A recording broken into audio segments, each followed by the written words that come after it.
This story is titled, I Paid for Girlfriend College Tuition for Years, only to find out that she was cheating with her ex and they were mocking me. So I made sure they never forget this for the rest of their life. My ultimate revenge. Hey everyone, before we jump into today's video, I need your help. We've noticed the channel is losing some traction, and subscribing is one of the best ways you can support us. It's quick, free, and it helps us keep bringing you awesome content. Your support means the world. Let's keep this channel growing together. Thanks so much. Now let's start the video. Hi Reddit, I'm Daniel, 38 male. For 5 years, I was in a relationship with Mia, 28 female. On the outside, we looked like the perfect couple. We talked about marriage, kids, and building a future together. But sometimes life kicks you in the face when you least expect it. 2 years ago, Mia left her steady office job to pursue her dream of becoming a medical professional. I supported her 100%. I covered all the rent, bills, groceries, and even helped pay her tuition when her savings ran out. I didn't complain because I loved her, and that's what you do for the people you care about, right? I kept telling myself that every time I worked extra hours or skipped treating myself so she could chase her dream. I felt good being the one providing for her, but over time, that weight became harder to carry. Supporting Mia was more than just financial. I became her cheerleader, her emotional rock, and the person she vented to when classes got tough. At first, it felt rewarding. I'd listen to her stress about exams or demanding professors, always assuring her that she was capable and brilliant. I'd surprise her with little things to make her life easier, a meal ready when she came home, a care package during exam weeks, and once, even a handwritten note hidden in her backpack wishing her luck.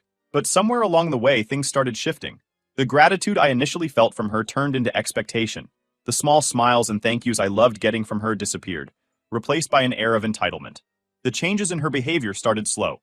Late nights at school turned into library sessions, and then mysterious texts from classmates appeared. I brushed it off, telling myself I was overthinking. But then came the cryptic Instagram stories, selfies, campus snaps, and quotes like, "Sometimes you have to lose yourself to find yourself." Who even says that? She had never been this active on social media before. Something felt off, but I chose to ignore it. Love makes you blind and, apparently, stupid. The social media activity wasn't just unusual, it was unsettling. Mia had always been someone who valued her privacy. Suddenly, she'd post pictures of herself out with people I didn't recognize, captioned with things like, "New beginnings," or "Chasing my dreams." It was subtle, but it felt like she was crafting an image of herself that didn't include me. I'd bring it up casually, asking who she was with or why she felt the need to share so much online, and her responses were dismissive. "Just classmates," she'd say, or "It's just fun." When I'd ask about her day, her answers were always vague. I'd see her texting at night, and she'd shrug it off, saying it was just study group stuff. But deep down, I knew. Those late-night study sessions were feeling more like excuses than explanations. I wanted proof before jumping to conclusions, so I stayed quiet. It wasn't just her words that felt off. It was her actions. Mia used to light up when we spent time together. Movie nights, cooking dinner as a team, or just sitting on the couch talking about our day. Those moments had been the foundation of our relationship. But now she was distant. She'd sit with her phone glued to her hand, laughing at messages I couldn't see. Our conversations felt forced, like she was going through the motions. One night, I caught her giggling while texting in bed. I asked her what was so funny, and she said it was just a meme from a classmate. When I asked to see it, she hesitated before showing me something that felt too generic to be the source of her amusement. It wasn't much, but it planted a seed of doubt. I started noticing patterns. Her phone was always on silent, flipped face down when we were together. She'd disappear into the bathroom for longer than usual, phone in hand. And then there were the late nights. She'd tell me she had to stay at the library or meet with her group for a project, but her explanations started to sound rehearsed. I wanted to believe her. I wanted to trust that the person I'd built a life with wouldn't betray me. But the gut feeling that something was wrong grew stronger every day. Still, I told myself I was being paranoid. I told myself I was imagining things because I didn't want to face the possibility that the woman I loved was lying to me. The breaking point came one evening when I overheard her on the phone. I was in the kitchen, and she was in the living room, speaking in hushed tones. "Yeah, I'll see you later," she said, her voice soft and almost flirtatious. When I walked into the room, she jumped, quickly ending the call. "Just a classmate," she explained, her cheeks flushed. That night, I lay in bed staring at the ceiling, wondering if I was crazy. Was I imagining her pulling away? Was I reading too much into her secrecy? Or was there something she wasn't telling me? I decided I needed proof. I wasn't going to accuse her without knowing the truth. If she was hiding something, I'd find out. And if she wasn't, then I'd confront the insecurities eating away at me. Either way, I needed clarity. Last week, everything fell apart. It started like any other Wednesday morning. I was running late for work and couldn't find my phone. Frustrated, I asked Mia if I could use hers to call it. She handed me her phone without hesitation, which threw me off. I was expecting a moment of panic, maybe some excuse about why she couldn't let me use it. But no, she handed it over, completely calm. For a moment, I thought I was overreacting. As I unlocked her phone, her Instagram messages were still open on the screen. My heart stopped when I saw the top message. I can't stop thinking about last night. You make me feel things I've never felt before. My chest tightened. I told myself it was a misunderstanding, but curiosity got the better of me. I scrolled up. Each message I read was like another punch to the gut. It wasn't just flirting. It was explicit. They talked about how much they missed each other, how they couldn't wait to meet again. One message was from just a few nights ago. You looked so beautiful under the moonlight. The pit in my stomach grew deeper. This wasn't just some harmless texting. This was a full-blown affair. And also in one of the messages, they were mocking me. And then I saw his name, Alex, her ex. The one guy she'd always said was a mistake, someone she had no intention of ever speaking to again. I felt like a fool. For years, I had supported her, trusted her, and given her everything I could, and here she was, throwing it all away for some guy who couldn't hold a candle to me. The final blow came when I saw a picture she sent him. It was a selfie she'd taken in our bedroom, wearing the pajamas I had bought her. The caption read, "Something to think about tonight." My head was spinning. Every overtime shift I'd worked, every sacrifice I'd made to support her dreams, felt meaningless in that moment. I handed her phone back without a word. She smiled at me, oblivious to the storm brewing inside me. "Thanks," she said casually. I nodded and left for work, my mind racing. At work, I couldn't focus. I replayed the messages in my head over and over. I wanted to confront her immediately, but I knew I needed to calm down. Confronting her in anger wouldn't solve anything. I needed to think this through. By the time my shift ended, I had a plan.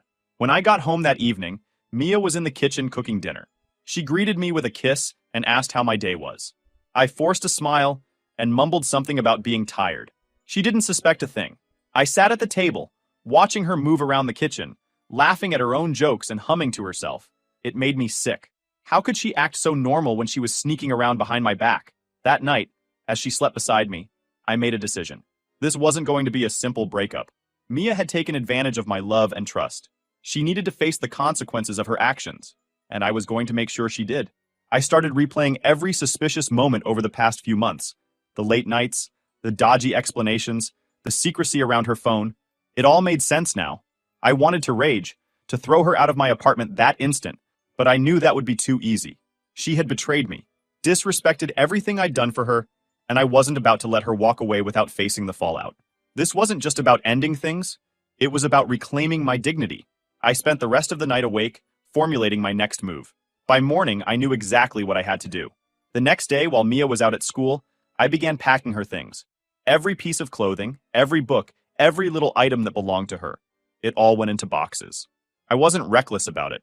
I wanted to make sure she couldn't accuse me of breaking or throwing away her things. By the time I was done, her presence in the apartment had been reduced to a neat stack of boxes by the door. Next, I called a locksmith. I explained the situation, and though the guy on the phone seemed hesitant at first, he agreed to come out the following morning. The locks were going to be changed, and Mia wasn't getting back in without my permission. It felt symbolic, taking control of my space and shutting her out of it entirely. But changing the locks wasn't enough. I needed her to understand the depth of her betrayal. She'd taken my trust, my support, and my love for granted. Over the next few hours, I began going through our shared finances. Rent, groceries, tuition payments. I tallied it all up. The total was staggering. Seeing it laid out in black and white fueled my anger even more. She'd leeched off me for years while sneaking around behind my back. I also took the time to compile evidence. Screenshots of her messages with Alex, photos she'd sent him, and even the timestamps on her so-called study sessions. I saved everything onto a flash drive and backed it up on my laptop. If Mia tried to play the victim or twist the story, I was going to be ready. That evening, Mia came home, completely unaware of what was waiting for her. She walked through the door with her usual cheery smile, greeted me with a kiss, and started talking about her day. I could barely look at her. Every word out of her mouth felt like another lie. Finally, I interrupted her. "We need to talk," I said, my voice cold and steady. Her smile faltered. "What's wrong?" she asked, trying to sound concerned. I gestured toward the boxes by the door. "Your stuff is packed. You're not staying here anymore." Mia's eyes widened. "What are you talking about?" she stammered. I pulled out my phone and opened the screenshots of her messages with Alex. "This," I said, holding the screen up for her to see. "And this, and this." I flipped through the images, each one more damning than the last. Her face went pale. "I can explain," she whispered. I laughed bitterly. "Oh, I'd love to hear it. Explain how you were sneaking around with your ex while I was working overtime to support your dreams. Explain how you sent him pictures from our bedroom. Go ahead, Mia, I'm listening." She opened her mouth, but no words came out. For once, she had nothing to say. "That's what I thought," I said. "You need to leave. The locks are being changed tomorrow. Don't come back." Mia tried to argue, to beg, to cry, but I didn't budge. She'd made her choices, and now she had to face the consequences. By the time she left that night, carrying her boxes out to her car, I felt a weight lift off my shoulders. This was just the beginning of her fallout. The first step was social media.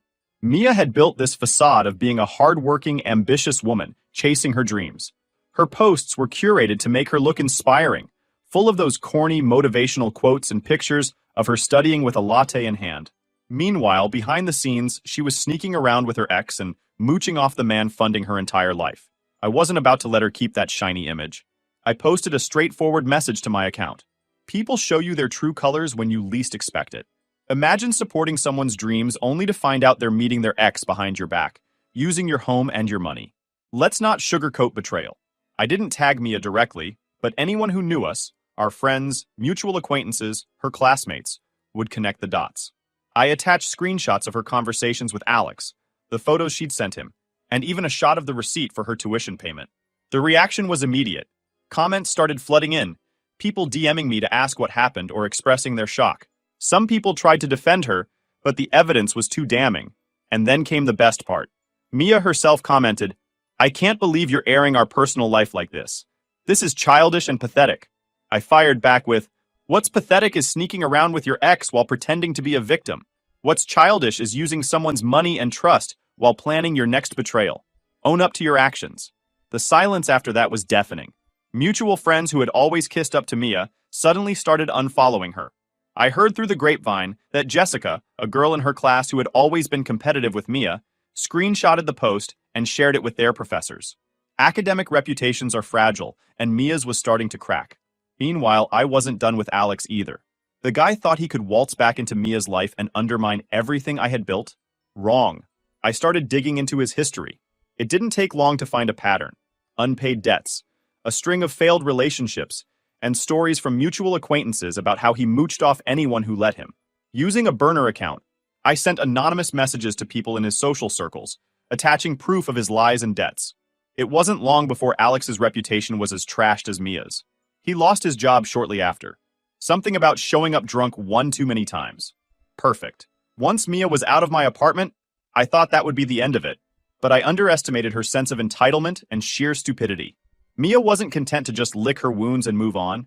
She wanted to paint herself as the victim and make me look like the bad guy. Unfortunately for her, I was always a few steps ahead, and karma was just getting started. Mia's first move was to run to our mutual friends. She spun this sob story about how I blew things out of proportion and humiliated her. She claimed the messages with Alex were harmless, just old friends catching up, and that I had overreacted because I was insecure. For a minute, it seemed like some of our more gullible friends were buying into it. But then I dropped the screenshots.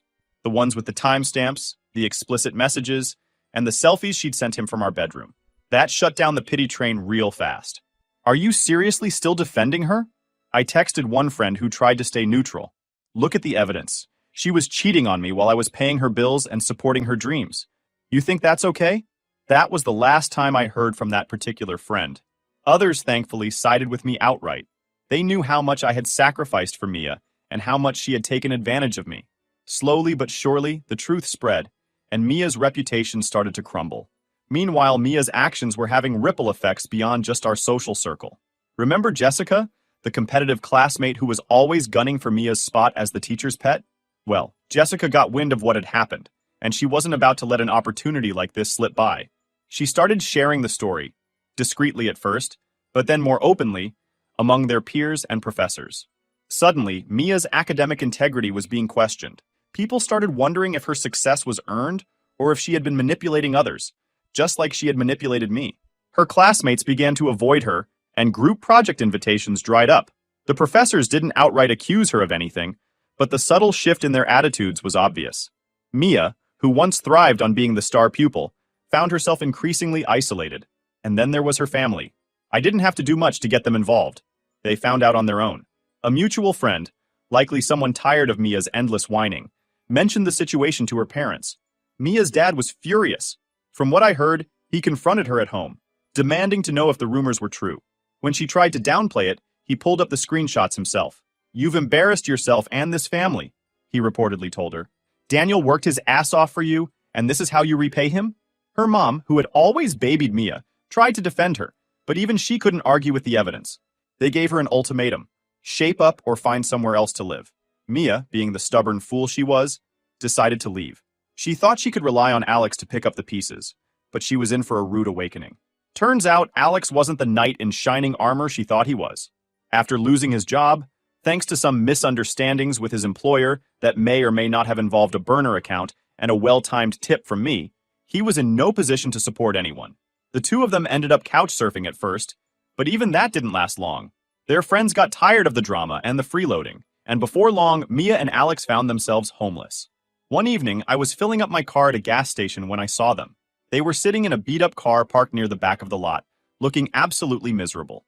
Mia was scrolling through her phone with a look of frustration, while Alex sat with his head in his hands. They didn't see me at first, but I made sure they did. I strolled past their car on my way to the store, making eye contact with Mia through the window. Her face turned bright red, and she quickly looked away. Alex didn't even lift his head. I didn't say anything, just smirked and kept walking. The sight of them sitting there, broken and defeated, was more satisfying than any words could ever be. After that, I heard bits and pieces about their downfall through mutual acquaintances. Mia was working odd jobs, barely scraping by. Alex had tried to get another job, but his reputation, and his drinking problem, kept catching up with him. The two of them were constantly fighting, blaming each other for their situation. "She's a nightmare," one of their former friends told me. "All she does is complain about how hard her life is now, like she didn't bring this on herself. Good. Let her stew in the mess she made." Meanwhile, my life was looking up.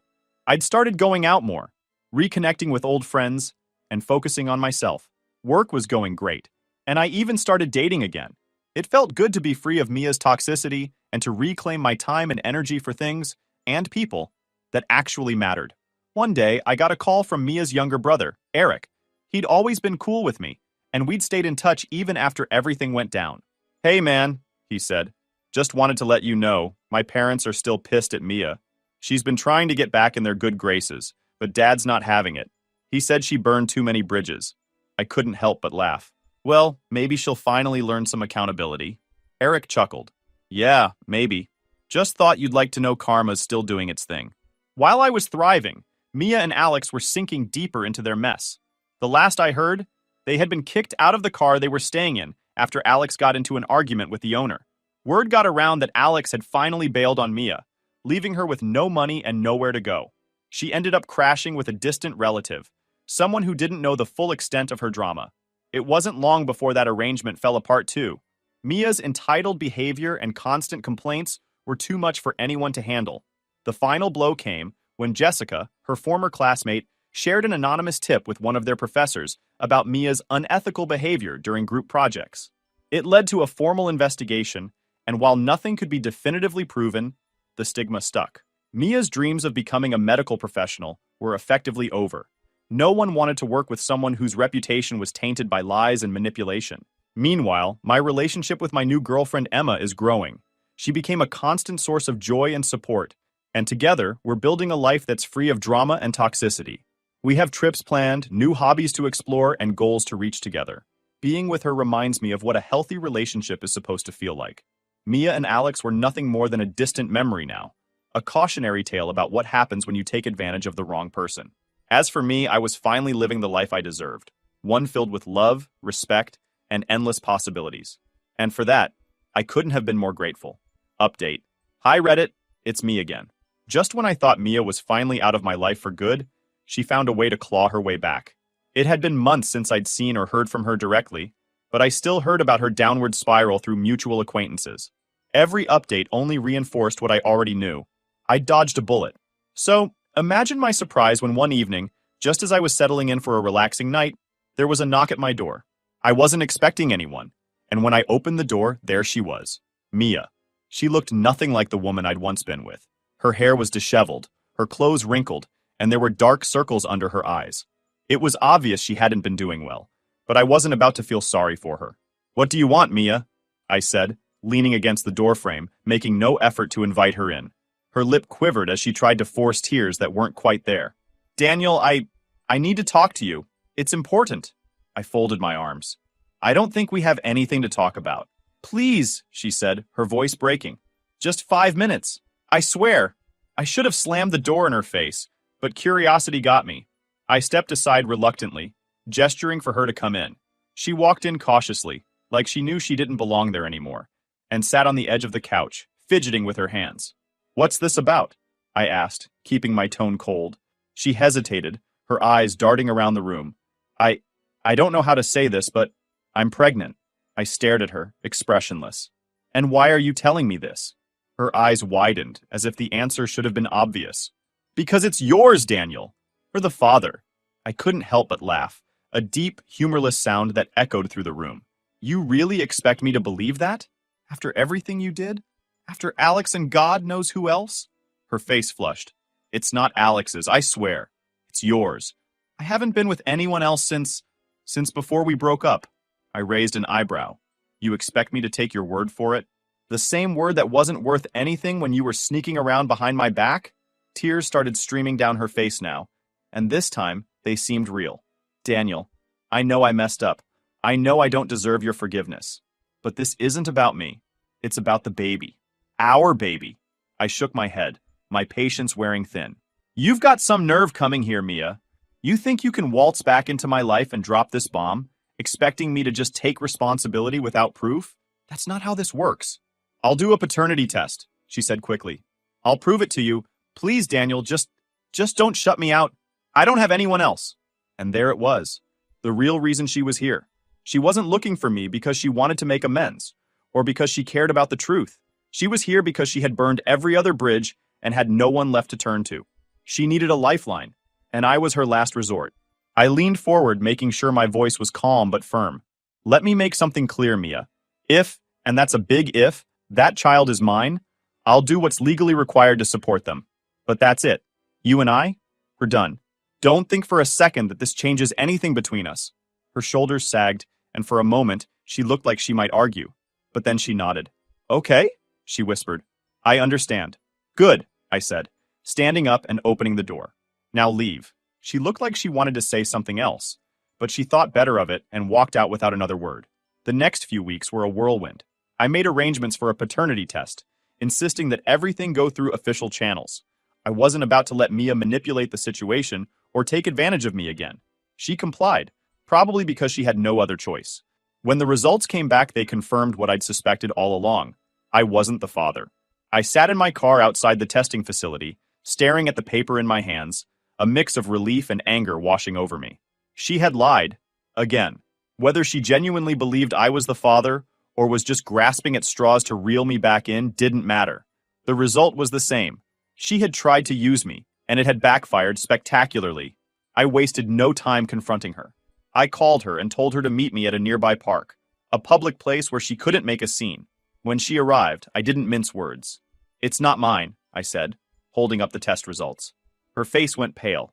That's not possible," she stammered. "There must be a mistake."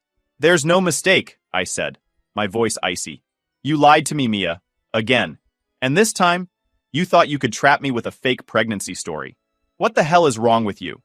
"I wasn't lying," she cried, tears streaming down her face. "I thought it was yours. Swear." "Save it," I snapped. "I don't care what you thought. The fact is, you dragged me into your mess for no reason. Do you have any idea how disgusting that is?" She sobbed, her entire body shaking, but I didn't feel a shred of sympathy. This wasn't about her feelings. This was about her blatant disrespect for me and my life. This is the last time you mess with me, Mia, I said, stepping closer to her. I don't want to see you, hear from you, or even hear your name ever again. You're done. Do you understand me? She nodded, her sobs choking her words. But I didn't wait for a response.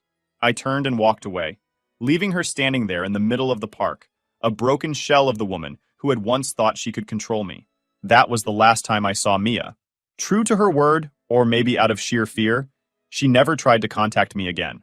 Every now and then, I'd hear bits and pieces about her through mutual friends, but it was always the same story. She was still struggling, still blaming everyone else for her problems, and still incapable of taking responsibility for her actions. As for me, life continued to improve. My relationship with Emma grew stronger, my career flourished, and I finally felt at peace knowing I had taken back control of my life. Mia's desperate attempt to manipulate me with the pregnancy had only reinforced what I already knew. I was better off without her, and nothing she could ever do would change that. Sorry if I made this so long, Reddit. I just wanted to show you how far Mia's audacity can go. She wanted to exploit me until the very end. Thank God I'm not the father. I can't imagine my future kid having an awful mother like her.